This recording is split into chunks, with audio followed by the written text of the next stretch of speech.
What is up, guys? The most recent patch just dropped, early access, Hotfix 62. I will assume this is going to be the last patch of the current wipe. Um, well, I mean, technically it's not out yet. It's going down for maintenance now. 2 hours going. It'll be up in 2 hours at about 9 o'clock. Although I fully expect it to be issues, so probably a little bit later, maybe 10, 11, or 12. However, the biggest thing, as I'm sure you read in the title, they're bringing back multiclassing temporarily as an end of season event. So don't worry, don't go crazy. It's not coming back permanently. They just said it's going to be coming back end of season event. Um, Upon hitting level 20 with a character, you will get 13 learning tokens. So you unlock and you get the class master level 20. So, well, you have the class master unlocked automatically, but you'll have all 13 learning tokens right time you hit level 20 with the character. So I assume this right here means you won't have to level other characters to actually access the class master, because that's what it looks like. I don't know if it means every class you have made or every class in general, but once you hit level 20, you will have all 13 learning tokens, and you can redeem for your skills and perks the same way you could before. And they said we'll also greatly enhance the mind wipe service from fortune tellers. You can reset your learning tokens frequently and at a fair price. I'm assuming this is probably going to be like maybe once every hour, or a couple hours or something, and then fair price. I don't know. Honestly, in my mind, this should be completely free. Like it should be free with no cooldown. I feel like, because I don't see reason for there to be. But if it's like an hour long cooldown and it's like 50 gold, then it's basically the same thing, right? And they said they have increased like luck pots are really cheap, so this is a finally we've reduced greatly reduced the price and availability of luck potions to the fortune teller to make the hunt for high grade items, including artifacts, much easier for the final as its wipe. So this is something I'm actually interested about. I like the way they word this, because if you guys know anything about luck, like even with like 150 luck from a luck pot, that's not really like, does it increase your odds for a named? Yeah, but not by much. This makes me wonder if they actually increase the drop rate of them or increase the effectiveness of luck or something. So yeah, I'm not really sure. I'll see whenever I get in the game, obviously, whenever this patch goes up. But other than that, yeah, that's just what that is. Then moving on to the actual patch notes, they fixed some issues here. Fixed an issue where Druid's natural healing perk not work properly. I'm pretty sure this meant whenever you went into rat form, natural healing would instantly full heal you. So you could just like go from human to rat form, you'd full heal and swap back, boom, done. Fix an issue where projectiles can hit the characters that are in the Phantomized or the Dreamwalk state. Uh, I don't know. I've never seen this. I don't know if they mean like it hit you as you were going into it, or you actually got hit by it in the like the in Phantomizer in Dreamwalk. Because I've never seen that myself. But maybe it's only a specific type of projectile. I don't really know.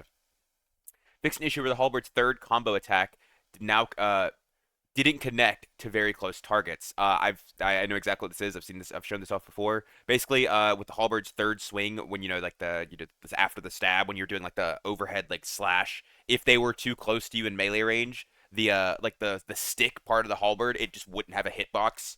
So there was like an entire like foot of range, like a dagger's range, where you just couldn't hit them if they were too close to you with the halberd. So yeah, that was interesting. Fixed an issue where the ranger's backstep skill could be activated while in the silent state. Yeah, that's pretty insane. Fixed areas on certain maps where the druid rat form could fall off. I mean, this says fall off, but I assume it probably means they mean just glitch out of bounds, like on goblin caves. Fixed issue where the moonlight cloak skin not properly applied to the tattered cloak. Cool.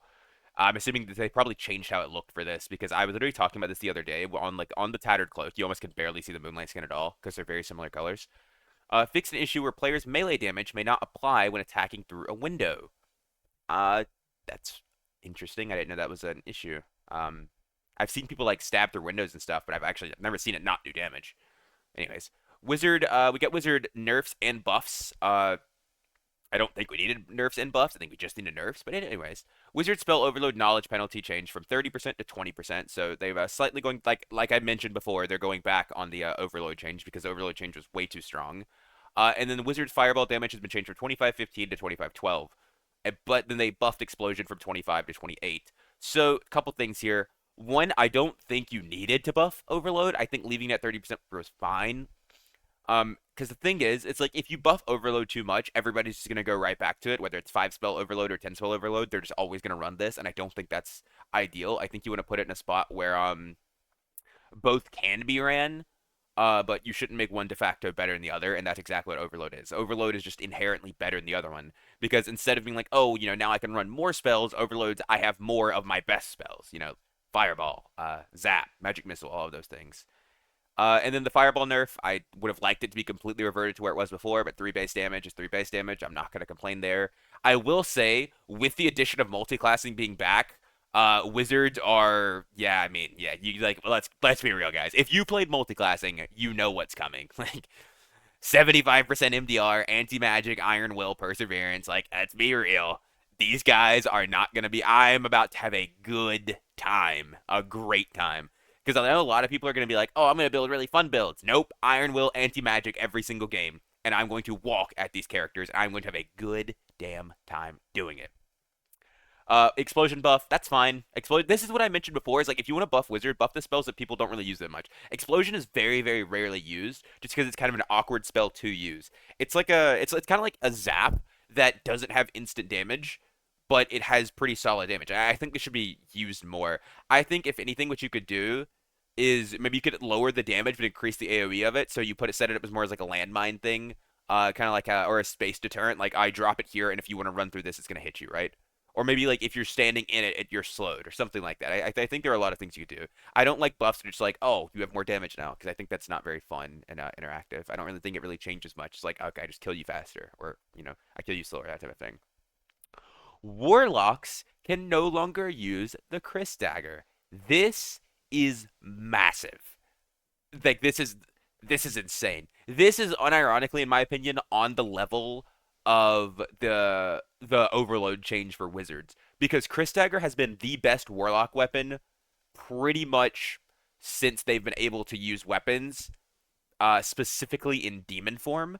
Demon form has no other good weapon they can use now. Obviously, you can run weapon mastery with multiclassing, but outside of that, just for the normal game, the only other options you really have are what, Falchion?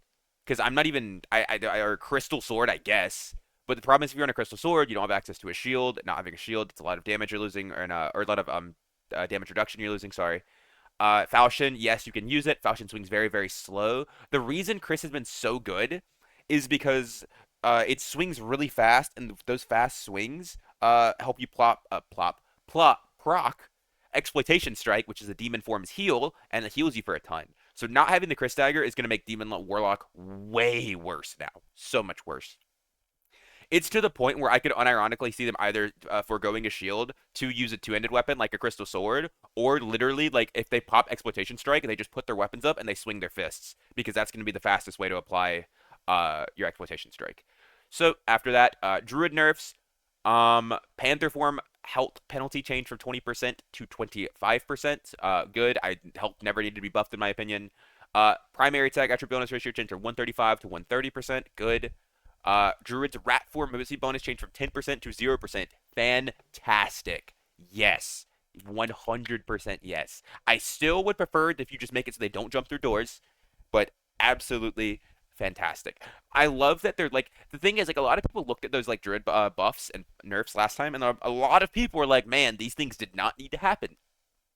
And the problem is, the reason like Druid didn't need to be buffed from a lot of people's perspective is because Druid is very, very strong in solos. I'm primarily a trios player. However, for the past like week or so, I've been playing a ton of solos. And in solos, the problem with Druid is that even if they can't kill you unless they play really, really bad, you can't kill them. So generally what they will do is they will literally just follow you. They're like rogues in a sense. They can just follow you around the dungeon, harassing you as much as they want, and then they can just run away. And they can just do this over and over and over. And whenever a character that has that kind of ability to, hit and run, also has the ability to all in you if you even slightly mess up, it makes for a very, very unbalanced game. And I do think Druids were still relatively strong in trios. I think they weren't as strong because in trios, if you jump in, you have to be way more careful as jumping against a Panther, because obviously jumping on three people versus jumping on one is worlds apart. But overall, I think the nerfs are fine. I think a lot of people are going to be upset they didn't nerf Bear, specifically the movement speed on Bear, because a lot of people are saying like it's really hard to like hit them and stuff, or to get away from them, and I could see that argument. However, the biggest change here is the Rat 4 movement speed. That is 30 movement speed they just lost. So if you guys don't know, if a druid was ever like if a druid was above 300 move speed or 300 plus, or 300 or 300 plus, then they turn to rat form, their move speed cap. Not anymore. If you are slow now on druid, like if you're like especially this is specifically applies to bear druids that are like full strength gear, padded tunic, wolf hunters, heavy boots, and like they're just going for like high roady items, like legendary items with no real good rolls. and they turn into a bear, they get 1 HP, they turn into a rat and just run away because they're like max move speed now. Not anymore. Because those guys are going to be a rat. That rat's going to be real slow. That's going to be like a 280, 290 move speed rat. That thing is not going to be moving. And then survival instinct duration changed from 6 seconds to 4 seconds. I think that's the rat's movement speed ability. No, almost no one ever uses it because you're already movement speed capped in it. So this is cool. But yeah, that's it for like the balance. Biggest thing is going to be the multiclassing. Like this is actually massive. I will say, so the problem with multiclassing last time was that they were just like it was the main thing in the game, right? It was early wipe, early mid wipe. That's when it came out. So no one was really care about. People were just trying to run like the most efficient build, the most optimal build. Whatever is the best thing they could possibly do. Now it's into the season. The game wipes in like a week or so. People don't really care as much, so maybe there's gonna be more fun builds being ran.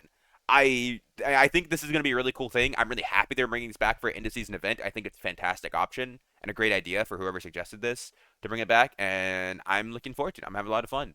Me personally, I'm not going to run fun builds. I'm going to run the most OP thing I possibly can and ruin everybody else's day. But that's just me. But anyways, thank you guys for watching, and I will catch you guys later. Peace.